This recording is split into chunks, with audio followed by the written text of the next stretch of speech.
Hola, ¿qué tal? Espero que esté muy bien, que Dios me le bendiga. Muchas gracias por permitirme llegar hasta su dispositivo para estudiar la palabra de Dios. Lección número 9 para esta semana y lleva como título Reconciliación y Esperanza. Un tema que esta lección y toda esta parte de este trimestre ha querido enfocarse en la reconciliación entre el cielo y la tierra. ¿Cómo se logra? Hay esperanza en Cristo Jesús. Esa reconciliación es posible. Así que esta semana profundizamos, seguimos en el libro de Colosenses, este anhelo del apóstol Pablo, esta enseñanza para la iglesia de Colosas y también para nosotros. Vamos a adentrarnos en el estudio. Sin más, quédate conmigo, ya casi iniciamos.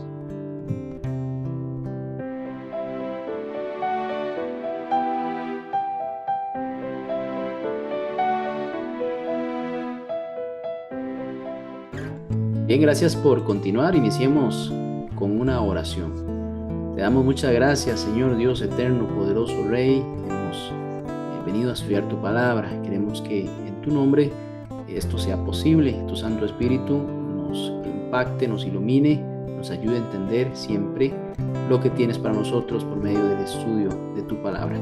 Lo pedimos en el nombre de Jesús. Amén.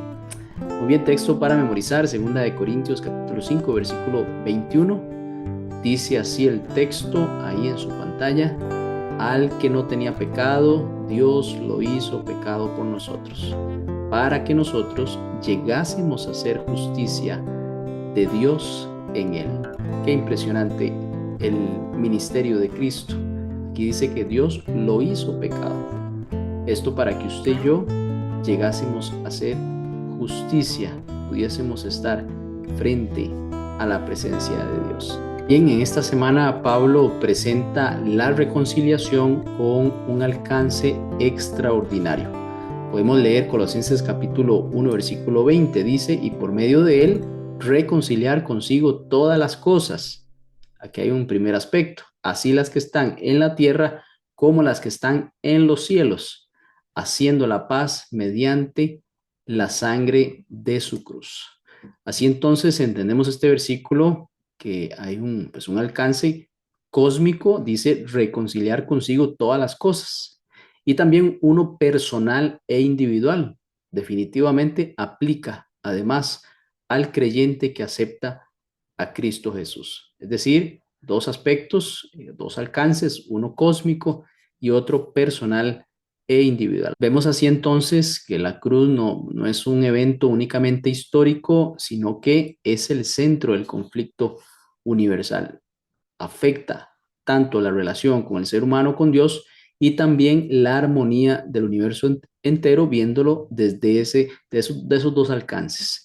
También es muy importante, ahí en Colosenses capítulo 1, versículo 20, nos dice que está haciendo la paz mediante la sangre de su cruz. Esta paz no surge por negociación, sino por sacrificio. Vemos cómo la cruz demuestra que el carácter de Dios es amor, es justo, las dos cosas a la vez. Allí entonces se resuelve esa tensión entre la justicia y la misericordia, la ley de Dios que es perfecta, pero también Dios es misericordioso, extiende su gracia hacia los seres humanos. Por eso la cruz es el acto básicamente que garantiza que el mal no prevalecerá. También en 2 Corintios capítulo 5 versículo 21, retomando un texto adicional en esta parte, y como decía también el versículo de memoria: al que no conoció pecado, por nosotros lo hizo pecado. Qué tremendo. Ahí en la cruz sucede esto. Aquí vemos entonces ese intercambio divino, porque Cristo toma nuestra culpa, toma lo que debió ser para nosotros, y a cambio nosotros recibimos su justicia. Qué buen trato, ¿cierto? Así es Dios con nosotros. La reconciliación entonces no es solo restaurar un vínculo que se había dañado, sino también otorgar una nueva identidad. Dios hace perfectas las cosas, así que por medio de esta restauración, por medio de esta acción de hacer pecado a Cristo, uno que no conoció pecado, pues no solo nos permite presentarnos ante Dios, sino que nos otorga esa nueva identidad. Es muy importante mencionar también que todo esto es una iniciativa divina. Romanos capítulo 5, versículo 8, habla de esto, y Primera Juan capítulo 4, versículo 19. Dios no esperó que nosotros le buscáramos. Él siempre toma esta iniciativa. Cuando éramos enemigos de Él, Él actuó, acercándose al ser humano. Esta reconciliación siempre ha comenzado en el corazón de Dios, no en el esfuerzo humano. Por el contrario, los seres humanos, cuando estamos en pecado, tendemos a escondernos, a sentir vergüenza, a ser señalados. Vemos así también en el jardín del Edén, cuando Dios se acerca a Adán y Eva después de que ellos pecaron, sintieron vergüenza y buscaron esconderse, mas Dios se acercó para arreglar las cosas, para dar esperanza. Importante, avancemos en el versículo 23 de este capítulo 1 del libro de Colosenses, dice: si en verdad permanecéis fundados y firmes en la fe. Vemos cómo hay una invitación, hay una motivación de parte del apóstol Pablo, de estos colosenses, de la iglesia Colosas, que estaba avanzando, porque aquí lo afirma: si en verdad permanecen fundados y firmes en la fe. Así que esta reconciliación, esta nueva identidad, este cambio tan hermoso que hace Dios con nosotros, siendo Cristo el que paga y nosotros recibir la justicia, esta reconciliación nos lleva entonces a estabilidad, no solo emocional, definitivamente espiritual, un fundamento firme que es una fe anclada en Cristo Jesús. Esa era la invitación del apóstol Pablo, un fundamento firme. Dice: permanecéis fundados. La esperanza del Evangelio sostiene la vida diaria del cristiano. Lo que ahí se presenta en el Evangelio es lo que nos motiva a nosotros, lo que nos sostiene a perfilarnos al futuro cada día, un día a la vez. Así que en esta introducción vemos cómo el apóstol Pablo pues nos enseña que Dios ha dispuesto y ha preparado las cosas para que usted y yo accedamos a la vida eterna. Vamos a continuar con el estudio del domingo.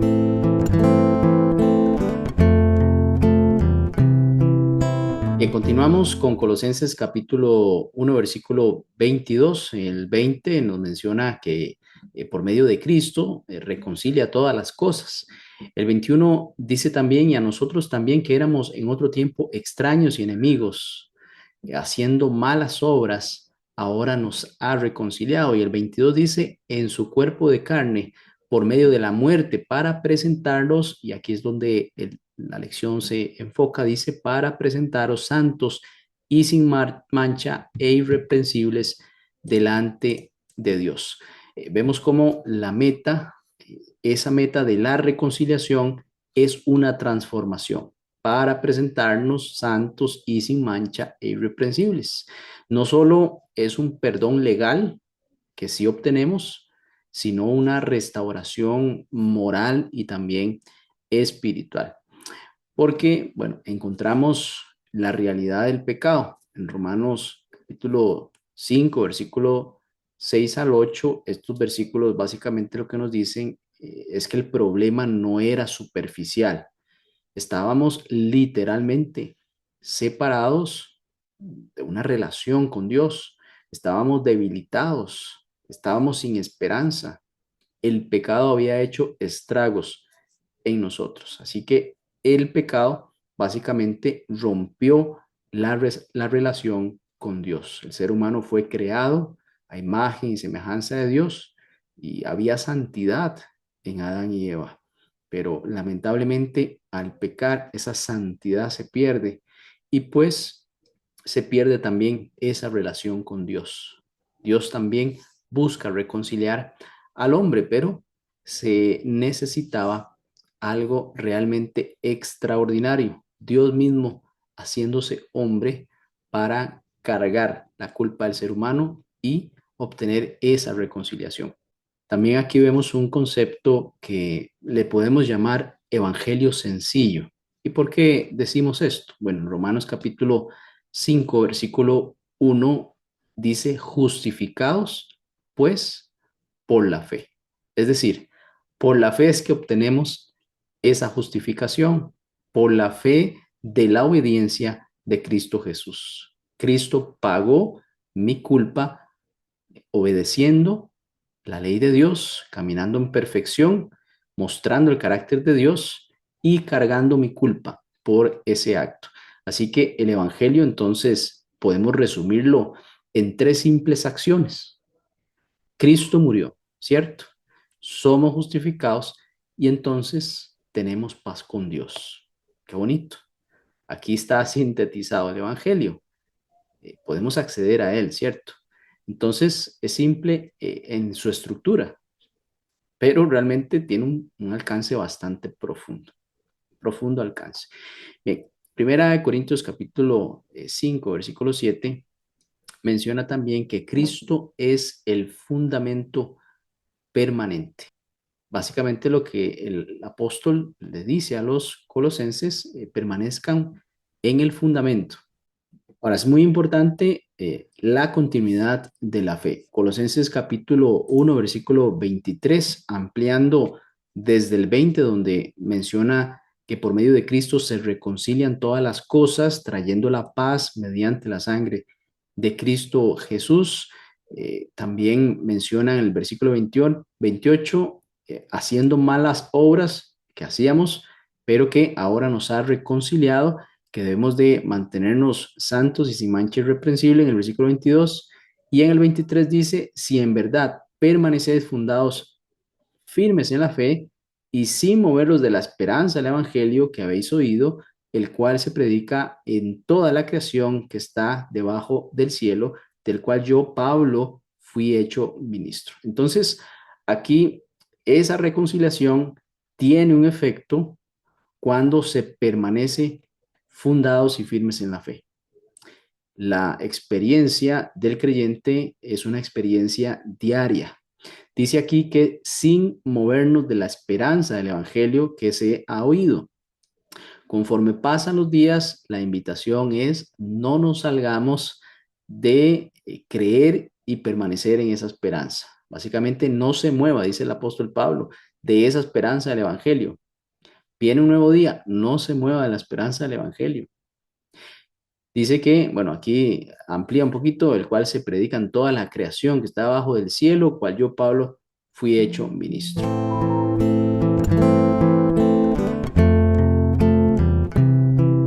Bien, vamos a continuar. El día lunes dice, si continúan en la fe.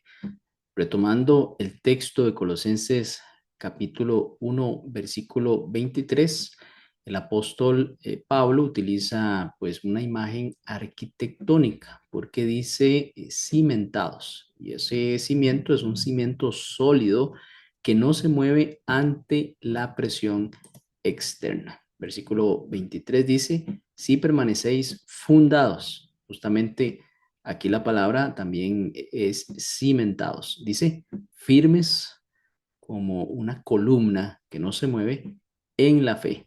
Claro, después continúa diciendo sin moveros. Así que entendemos cómo el apóstol Pablo aquí pues ilustra la necesidad de ese cimiento sólido y firme. Colosenses capítulo 2, versículo 7 dice así la palabra de Dios, arraigados y sobreedificados en él y confirmados en la fe, así como habéis sido enseñados, abundando en acción de gracias. Note que también, pues, este texto hace una imagen de raíces profundas en Cristo Jesús, porque aquí, pues, básicamente dice arraigados y sobreedificados. Ese arraigo es básicamente, bueno, como echar raíces y sostenerse bastante de la base, de ese cimiento. Muy importante mencionar que si hay raíces, también hay un crecimiento continuo hacia arriba. La raíz también puede ir creciendo hacia abajo, pero esa planta va creciendo. En este caso, nosotros crecemos, nos arraigamos a Cristo, pero crecemos espiritualmente pues hacia arriba, vamos creciendo en la fe. Quiere decir también que esto se puede traducir en una estabilidad espiritual. Si estamos cimentados en la fe, si estamos cimentados en la palabra, pues hay una estabilidad espiritual. Vientos pueden venir, doctrinas ahí extrañas, filosofías. Vemos como cada semana alguien inventa algo, pues, y ya todo el mundo va tras eso. Bueno, estabilidad espiritual, estabilidad emocional, por supuesto, pero aquí estamos echando estas raíces y también creciendo para tener una estabilidad espiritual. Bien, Efesios capítulo 3 y versículo 17 dice así la palabra de Dios, para que por la fe Cristo habite en sus corazones. Por la fe somos justificados, pero también habite en nuestros corazones. Quiere decir que se cimentó, que se arraigó la esperanza. Cristo habitando en nuestros corazones es un crecimiento diario. Todos los días podemos disfrutar de la mansedumbre, de la paz, del fruto del Espíritu Santo, la mente de Cristo en nuestros corazones. Dice, ¿y para qué? Arraigados, nuevamente utiliza esta palabra, y cimentados en amor, sean ustedes plenamente capaces de comprender con todos los santos. Y aquí hay un texto que usted quizás recuerde, cuál es la anchura, la longitud, la profundidad y la altura del amor de Cristo. He escuchado que aquí Pablo relata o describe la cuarta dimensión con estos cuatro elementos. Bueno, en fin, dice que conozcan ese amor que excede a todo conocimiento para que sean llenos de toda la plenitud de Dios. Entonces, en esta parte de la lección, básicamente estamos tomando textos del apóstol Pablo en que refiere a estar cimentados, a estar arraigados. Y aquí dice en amor, plenamente capaces de comprender esto. Muy importante entonces que ese cimiento esté pues bien clarito en nuestras vidas. La fe verdadera está arraigada en el amor divino. Y también aquí menciona esta parte de la lección, Colosenses capítulo 1, versículo 23. Seguimos en este mismo texto, que hay una esperanza del Evangelio, una esperanza segura. No es una ilusión, no es como esas fábulas que duran una semana, un mes, y después hay que cambiar porque no era. Cristo es el mismo ayer, hoy y siempre. Así que este evangelio que usted y yo creemos, que hemos aceptado, nos conecta con el plan eterno de Dios, nos da un propósito. Efesios capítulo 1, versículo 4 dice, antes de la fundación del mundo, nuestra fe se inserta en un propósito eterno. Nuestro propósito ha sido trazado desde la eternidad. Sí, en un pequeñito tiempo aquí, en un espacio de tiempo pequeñito, en toda la eternidad, usted y yo aquí estamos. Pero ese plan de Dios ha estado manifestado desde antes siquiera que este mundo haya sido creado. Usted es importante para Dios. Usted es importante. Siempre tenga esa seguridad y ponga la fe cimentada en Cristo Jesús.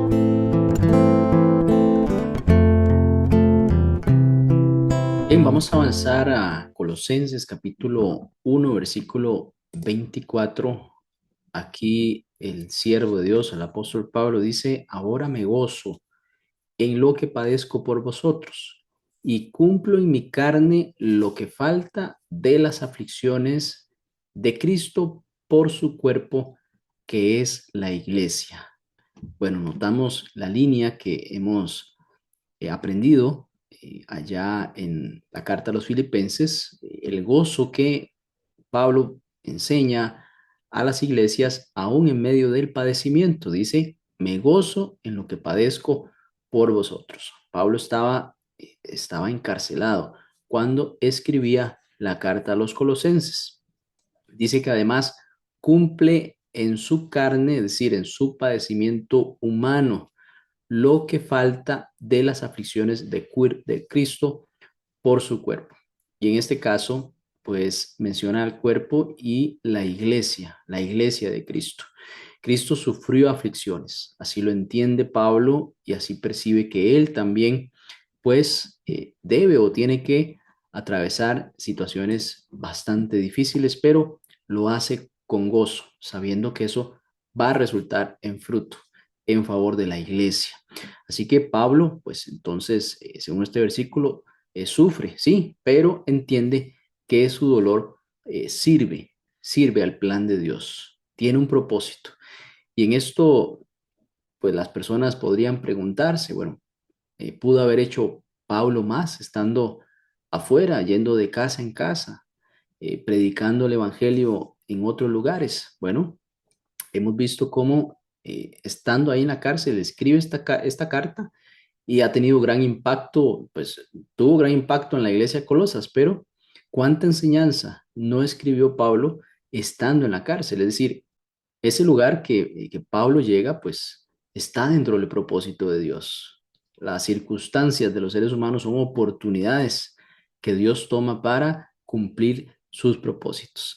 Segunda de Timoteo capítulo 2 y versículo 9 dice, el cual sufro penalidades hasta prisiones a modo de malhechor, mas la palabra de Dios no está presa. Pablo sí estaba encarcelado, privado de libertad, pero la palabra, él entendía que no estaba presa. Alguien llegaba, él le hablaba de Cristo, una carta se iba mensaje de esperanza, alguien llegaba a fortalecerlo, también se iba fortalecido, predicaba a la casa de César. Muchas personas salieron de allí a predicar el Evangelio. Estas cartas fueron escritas estando Pablo ahí, así que era necesario. Y aún así como se menciona el mismo a modo de malhechor, como si fuera un hombre malo, como si hubiera cometido un crimen, ahí estaba. Sin embargo, lo más importante no era pues que ahí sufría las penalidades en la parte humana, se percibe, ¿no? Pero lo importante es que él entendía que eso no limitaba a Dios en cumplir sus planes, pues la palabra de Dios, no de él, la palabra de Dios no está presa. Así que el Evangelio avanza incluso en circunstancias adversas. Y eso nos puede pasar a nosotros. De pronto estamos en una circunstancia muy adversa y no vemos el propósito de Dios, al menos aún. Póngalo en las manos de Dios, tenga fe, haga lo que usted entiende que debe hacer y Dios actuará. Así que aún inclusive en circunstancias adversas, Dios puede tomar eso y hacerlo parte del propósito de Dios, tanto para usted como para otras personas. Colosenses capítulo 1, versículo 25 nos dice, de la cual fui hecho ministro.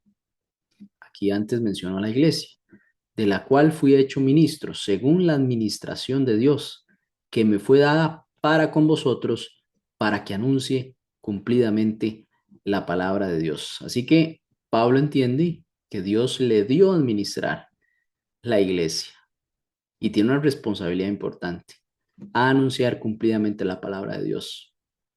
Debe de ser fiel en lo que predica, debe de ser fiel en la enseñanza.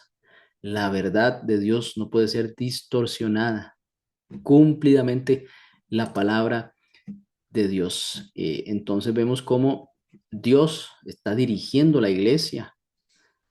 Dios dirige esa historia de redención. Ahí vemos muchas situaciones. José, cuando fue a la cárcel, lo vendieron sus hermanos. ¿Cuánto no pasó? Pues hubo un propósito para preservar la vida de su familia y por ende, pues el linaje de donde vendría Cristo. Así que situaciones adversas Dios las puede tomar para bendición, aunque nuestra mente en este momento no pueda dimensionarlo. Nada ocurre entonces fuera de su propósito eterno. Recuerde que hay una definición de Dios, que Dios es soberano, soberano sobre todas las cosas. Él permite el libre albedrío, pero la historia no se sale del control de Dios. Nuestra vida no se sale del control de Dios, aunque decidamos otras cosas. Mateo capítulo 13, versículo 35 dice, el plan comenzó antes de que el pecado existiera. Recuerde usted esta declaración donde dice, para que se cumpliese lo dicho por el profeta cuando dijo, abriré en parábolas mi boca, declararé cosas escondidas desde la fundación del mundo. Así que vemos cómo este plan comenzó antes de que inclusive el pecado existiera. Dios tiene todo bajo control. Dios es amor, nos otorga la posibilidad de decidir, pero recuerde que al final siempre Dios va a cumplir sus propósitos. Y repasemos un momentito Colosenses capítulo 1, versículo 23, donde dice que este evangelio que habéis oído, el cual se predica en toda la creación, es decir, en nuestro plano que está debajo del cielo, el cual yo, Pablo, fui hecho ministro. Vemos cómo este evangelio tiene una dimensión global, toda la creación está involucrado en esto, pero no solo en nuestro contexto natural, en nuestro espacio de tiempo, sino que también trasciende a lo eterno. Muy importante, entonces, considérese dentro del plan eterno de Dios. De pronto usted se vio desubicado en la historia, de pronto usted sintió que no encajaba en algo, o qué situación más difícil estoy atravesando. Primero, recuerde que todo pasa, el que no pasa es Dios. La palabra de Dios permanece firme. Y siendo también nosotros parte de ese plan eterno, siéntase con una identidad en Cristo y un propósito que fue establecido mucho antes atrás.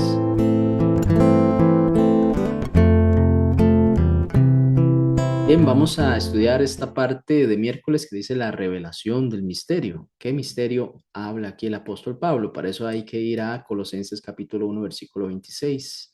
Dice el misterio que había estado oculto desde los siglos y edades, pero que ahora ha sido manifestado a sus santos. Todo lo que se prefiguraba en el Antiguo Testamento, todas las ceremonias, todas las historias, toda la esperanza en la llegada de un libertador. Bueno, todo eso estaba ahí prefigurado. Llegó Cristo y en el ser de Cristo, en la persona de Cristo, se mostró este misterio.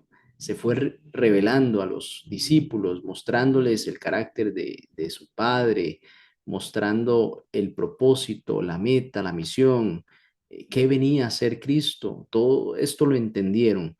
El apóstol Pablo aquí pues dice que estuvo oculto desde siglos. Era el mismo plan, pero no había sido entendido a cabalidad, no había sido digerido, discernido, como debió haber sido pues hasta que Cristo llegara.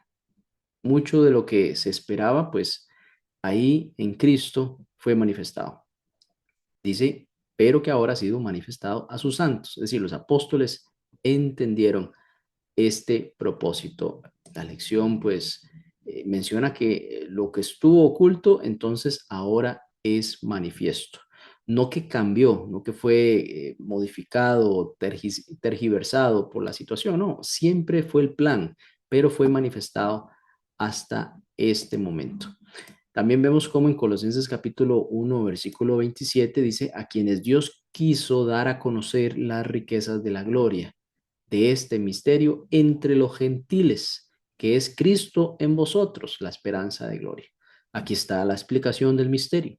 Muchos no entendían cómo es que Dios se había hecho hombre y había estado en medio de nosotros y había pagado los pecados de todos en la cruz del Calvario. Pues eso era un misterio que debía ser revelado, que debía ser entendido, dar a conocer esas riquezas de la gloria. Ahora entre los gentiles, todavía más compleja la situación para algunos. Si la elección era únicamente en los israelitas, en el pueblo de los judíos que estaba ahí, ahora ya inclusive los gentiles. ¿Cómo entender esto?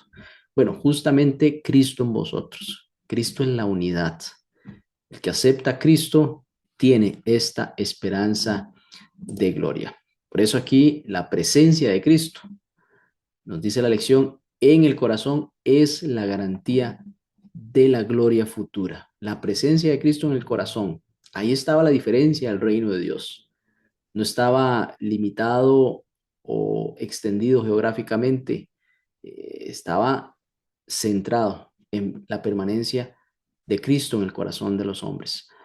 También Efesios capítulo 1, versículo 10, lo trae aquí la lección, destaca este propósito eterno de Dios de reunir todas las cosas, tanto celestiales como terrenales, bajo la autoridad, muy importante, bajo la autoridad de Cristo en el tiempo señalado. Y el plan es el siguiente, dice la nueva versión internacional. A su debido tiempo, Dios reunirá todas las cosas y las pondrá bajo la autoridad de Cristo. Todas las cosas están en Él. Aquí dice a su debido tiempo. Quiere decir que había un tiempo para que estas cosas se cumplieran. Y así lo estaban entendiendo ahora los apóstoles. Efesios 2:6 dice que ya participamos espiritualmente del triunfo de Cristo. Declara aquí que por su gracia resucitó a los creyentes junto con Cristo Jesús y los sentó a los lugares celestiales. Qué importante. Aquí vemos esta obra maravillosa de Cristo Jesús con su iglesia. Y en Primera de Corintios capítulo 4 versículo 9 dice, porque según pienso, Dios nos ha exhibido a nosotros los apóstoles como postreros, como sentenciados a muerte, pues hemos llegado a ser espectáculo. Aquí pues el apóstol Pablo dice que nuestra vida básicamente forma parte de ese gran conflicto universal. Ahí estaban, dice Pablo, como siendo exhibidos ante el universo, como postreros después de la muerte de Cristo y de los que habían resucitado con él. Bueno, usted y yo también somos espectáculo para el universo. El universo está atento a qué irá a decidir la humanidad, de qué lado estamos. Es una gran invitación en esta parte.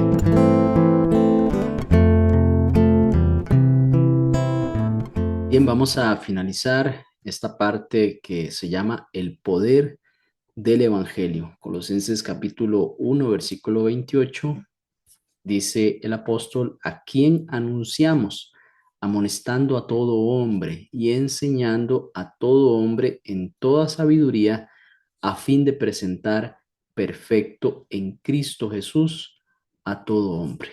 Note la proyección que tiene el apóstol Pablo de primero amonestar a todo hombre. Quiere decir que hay faltas, hay desconocimiento, porque dice, y enseñando a todo hombre en toda sabiduría. Esta sabiduría lo que implica es el conocimiento de Cristo, mostrar el misterio que ahora fue revelado. Dice, a fin de presentar perfecto en Cristo Jesús a todo hombre. Todo hombre puede llegar a ser perfecto en Cristo Jesús. Ahí está la gran diferencia. Entonces, vemos que el Evangelio apunta a una madurez completa. Podemos cometer errores, pero la palabra siempre nos anima, nos lleva a ir avanzando, a ir madurando en el conocimiento de Cristo, que es el perfecto. También 1 Corintios capítulo 2 y versículo 2 dice, así que hermanos, cuando fui a vosotros para anunciarnos el testimonio de Dios, no fui con excelencia de palabras o sabiduría, pues me propuse no saber entre vosotros cosa alguna, sino a Jesucristo y a este crucificado. Aquí Pablo siempre en su mente estaba la persona de Cristo. Todo su avance, sus situaciones personales, él miraba a Cristo. Ahí estaba la clave para poder salir adelante. Importante mencionar también que en el versículo 28, entonces retomamos este concepto de madurez, quiere decir o equivale a un crecimiento continuo hacia la plenitud espiritual. No debemos ni quedarnos estancados ni retroceder, siempre debemos de mejorar y eso es un reto. Personalmente, para mí es un reto no quedarse estancados, sino tener ese crecimiento continuo hacia la plenitud espiritual. Proverbios capítulo 14, versículo 12 nos insta y nos muestra que necesitamos distinguir verdad del error. Muy importante. La verdad del error es fundamental para poder ir yendo hacia esa plenitud espiritual. Eso se llama discernimiento espiritual. El Espíritu de Dios, la palabra de Dios, nos muestra hace la diferencia entre la verdad y el error. Colosenses capítulo 2 y versículo 10, ya para terminar este estudio, dice: y vosotros estáis completos en él, que es la cabeza de todo principado y potestad. Note la palabra perfección, note la palabra completo. Usted y yo en Cristo Jesús podemos alcanzar esto, en esa perseverancia, en esa búsqueda del crecimiento espiritual. Cristo es la cabeza de todo principado y todo potestad. Cristo tiene la autoridad sobre cualquier principado, sobre cualquier potestad. Así que ahí definitivamente estamos seguros. Bien, para finalizar entonces, la motivación a seguir creciendo en la vida espiritual, a arraigarnos, como decía la primera parte, arraigarnos, cimentarnos en la palabra de Dios, que nuestra fe esté firme, avanzando y creciendo en sabiduría, que es el conocimiento de Cristo. Y así vemos cómo la reconciliación lograda en la cruz restauró lo que el pecado había roto, nuestra relación con Dios. Cristo tomó la iniciativa cuando estábamos lejos y nos ofreció paz verdadera y una nueva identidad. Esa obra no necesita añadidos humanos, es completa y suficiente. Por eso nuestra esperanza no depende de reglas externas, sino de una relación viva con Jesús. En Él somos reconciliados, afirmados y sostenidos, caminando con la certeza de que su obra en nosotros llegará a plenitud. Vamos a orar para finalizar. Muchas gracias, Señor. Queremos aceptar esa iniciativa. Has buscado al hombre para reconciliarlo por medio de Cristo Jesús. Gracias, Dios, por tan maravilloso plan y esa muestra de amor infinito para con nosotros. Ayúdanos, Señor, a ser perseverantes en la fe, a afirmarnos y arraigarnos en el cimiento, la palabra, que nuestra fe esté puesta en Cristo Jesús. Lo pedimos en el nombre de tu Hijo amado, Cristo Jesús. Amén. Muy bien, nos vemos la próxima semana, si el Señor así lo permite. Hasta pronto.